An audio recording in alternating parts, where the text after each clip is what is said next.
আপিলেও শেষ রক্ষা হলো না। কুমিল্লা 4-এ বিএনপির বিদায়, সুবিধাজনক অবস্থানে হাসনাত আব্দুল্লাহ। ত্রয়োদশ জাতীয় সংসদ নির্বাচনের আগে কুমিল্লা 4 আসনে বড় রাজনৈতিক ধাক্কা খেল বিএনপি। ঋণখেলাপির অভিযোগে মনোনয়ন বাতিল হওয়া বিএনপি মনোনীত প্রার্থী মঞ্জুরুল আহসান মুন্সির প্রার্থিতা ফেরাতে করা লিভ টু আপিল খারিজ করে দিয়েছেন আপিল বিভাগ। ফলে এই আসনে বিএনপির নির্বাচনী লড়াই চূড়ান্তভাবে শেষ হল। রোববার প্রধান বিচারপতি জুবাইর রহমান চৌধুরীর নেতৃত্বাধীন আপিল বিভাগ এই আদেশ দেন। এর মধ্য দিয়ে নির্বাচন কমিশন ও হাইকোর্টের আগের সিদ্ধান্ত বহাল থাকলো এবং কুমিল্লা 4 আসনে বিএনপি কার্যত প্রার্থীশূন্য হয়ে পড়ল। ঘটনার সূত্রপাত ঋণখেলাপির অভিযোগকে কেন্দ্র করে। এনসিপির মনোনীত প্রার্থী হাসনাত আব্দুল্লাহ মঞ্জুর আহসান মুন্সির বিরুদ্ধে ঋণখেলাপির অভিযোগ এনে তার মনোনয়নপত্র বাতিলের আবেদন করেন।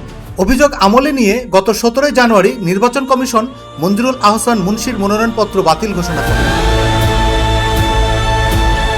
এই সিদ্ধান্তের বিরুদ্ধে মঞ্জুরুল আহসান মুন্সি হাইকোর্টে রিট করলেও 21 জানুয়ারি তা সরাসরি খারিজ হয়ে যায়। পরে সর্বোচ্চ আদালতের শেষ আশ্রয় হিসাবে আপিল করলেও সেখানেও কোনো স্বস্তি মেলেনি। আজকের রায়ে আদালত স্পষ্ট করে দিল এই আসনে বিএনপির প্রার্থিতা আইনগতভাবে টেকেনি। আইনগত এই চূড়ান্ত সিদ্ধান্ত কুমিল্লা 4 আসনের রাজনৈতিক সমীকরণের বড় পরিবর্তন এনেছে।